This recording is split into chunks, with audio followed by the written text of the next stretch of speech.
So, the main reason that I have created this whole redneck coaching system is really, it's like a guide, a video guide, a written guide to my kids, to the people that come along after me, to show them how I live, try to impart knowledge, wisdom to their lives, to help them overcome some trials that they may face, help them see some of the trials that I've faced and have had to overcome as well.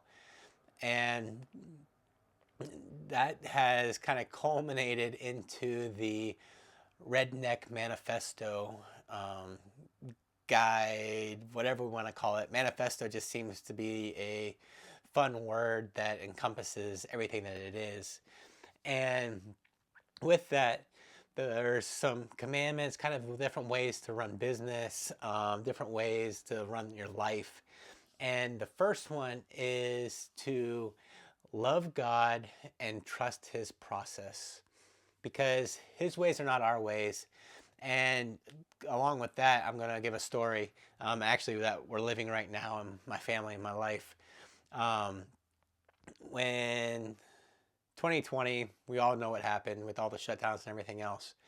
Well, during that, my wife and I felt called and felt like we should sell our house. So we sold our house, and it was only up on the market for a little bit of time, like a lot of people's houses were, and it sold. And at that time, we had this apartment. Look at that paneling in the back. This apartment that is above my chiropractic practice, and it allowed us to move into the apartment while we were looking for another house.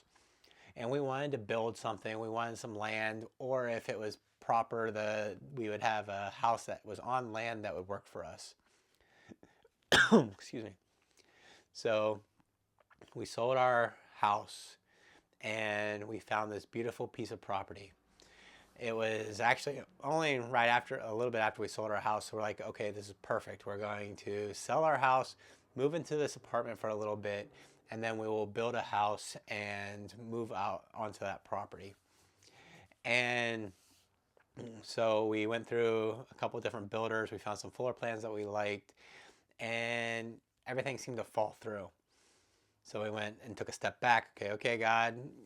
At this point, it was us in our own life just trying to make things work. So we're like, okay, well, that's not working. Let's see what else we can do. Well, let's try the modular route. So we're not going to do stick built. We're going to do modular. So we went, talked to some modular companies. We found a couple other floor plans that we liked, and they're like, oh yeah, not a problem, blah, blah, blah. We'll get you approved, everything else, it'll be good. So we went through the process, and like, we would look at a house and they would quote us this amount for everything, foundation, setup, all the hookups, everything, like a total enclosed package. And they would give us this price. And then, we would sit down, we look at it and everything else, and we go, okay. And then they would come back and go, oh, and have some sort of reason, and the price of it would go up, significantly, like hundreds of thousands of dollars. And we're like, what is going on? And this has been going on for years. Finally, we said, okay, well, we can't use that modular company. It's not working. So we went and found another one. And obviously, we talked to them. They said, oh, yeah, let me get you this. And they gave us this quote, like, perfect. We'll go with this. And they said, okay, let's get our guy out there to see what it's going to cost. It's a flat piece of land. All the utilities are there.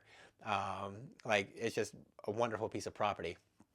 And so the guy came out. He said, oh, yeah, we'll be able to get this up here real quick. Actually, you'll be able to be in like months. And that's from like getting the house ordered, delivered, set up. You guys will be in. Great. All right. So, and he's like, okay, I'll contact the modular place. I'll give him my quote to get all that set up for him, and then we can get rocking and rolling. Perfect. And then That quote came back, oh, 50, 60 grand higher than what we were expecting and what they had kind of anticipated. And it was like, what is going on? So that is when we decided, and mind you, this has been going on for like 4 years now. That's when we decided, you know what, God, there is a reason for this. And we've been trusting you, we've been praying, but like we haven't really buckled down and just totally followed his plan. And so we decided, you know what, this is whatever, for whatever reason, God, things aren't working. You keep closing these doors. Why is this? So we just really started focusing, and um, it's kind of crazy how it happens. So my wife then decided, you know, I'm just gonna look at this house because she's always looking for things for floor plans and whatnot. She showed it to me, and I said, "Oh, that's kind of cute." And so we figured out that it was kind of around people that we knew. We went and looked at it. We said, "You know what? We can really turn this into something." So we put in a bid, and it was accepted within hours. And like, so just going to say that God's plan is not our plan, and there is a reasons why doors close and doors open. And if we're trying to do it ourselves, we're gonna keep hitting our head off of those doors, and we're gonna keep trying to bust through those doors, even whenever it's not appropriate for what we need to do. And so there's reasons why those doors are closed. And again, if we're not searching God and we're not following His plan, we're not going to understand why. And so we're just going to keep trying to open that door. And that door is locked and it's dead bolted. And we are pounding on that door and we're trying to open it up. And it is not opening up because God has His best in store for you and for all of us. And, and then whenever we decide, you know what, we're just going to trust God. We're going to see what happens. We're done being frustrated. We're done being uh, trying to do things in our own power. We're going to follow and trust, and it's not going to always be easy, but God has the best things in store for us in life. Same thing goes with whenever I just started my practice.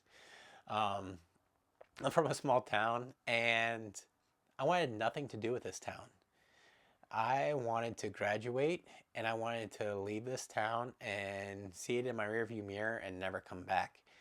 And I had reached out to a couple of people. I had shadowed a couple of different doctors in Colorado. I was looking at some property in, I still remember, Tahoma, Washington. I had created a business plan. I had it all figured out. And I graduated from chiropractic school. I came home because nothing had been set up in anything yet, and all those other things out west just collapsed. It fell apart. It just disintegrated. And so I was working for my dad, and this local chiropractor here in town was ready to retire. Wonderful office, loving patients, like everybody loved him.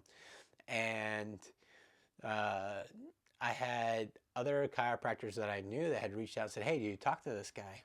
I said, "No, no, no." So on a whim, I said, "You know what? I don't want to be here, but I'll just talk to him just to see, just to get people off my back so I could say, okay, I did talk to him." Well, I called up. He said, "Yeah, let's go to lunch." And about 10 minutes into our lunch, he looked at me and he said, "I'm going to sell you my practice." And again, because it's not in my own power, it's not in our own power, but God has a plan. And I was shocked, and I'm like, okay, I don't really want to be here, but sure, yeah. And I'm like, I don't know how I'm going to get a loan for, because he owned the building and everything else, the one that I'm actually sitting in now. And I don't have a loan, like anything. And it just, God made a way. God made a way for me to transition into his practice, into this life. I love my town now. I couldn't imagine practicing anywhere else. And it just goes to show that we try in our own power and we get so stressed out and so angry and our emotions go crazy when we're not trusting God. It's not going to be easy, but there's definitely a change in emotions between trying it in our own power and trying it in God's power. So I just wanted to encourage you. Commandment 1 of the Redneck lifestyle, Redneck coaching, Redneck manifesto is trust God, because his ways are higher than our ways, and he is going to lead you and allow you to. Sometimes you'll go through some struggles in order to come back to him, to be able to allow him to lead your life. And whenever you follow his steps, your life is going to be completely different, and opportunities you didn't think were going to be able to happen will happen, and those doors are going to start opening up. So if you want anything more about the manifesto, I'm going to leave a link below. But I just want to encourage you to trust God, follow his ways, and he will open up the paths for you. Take care.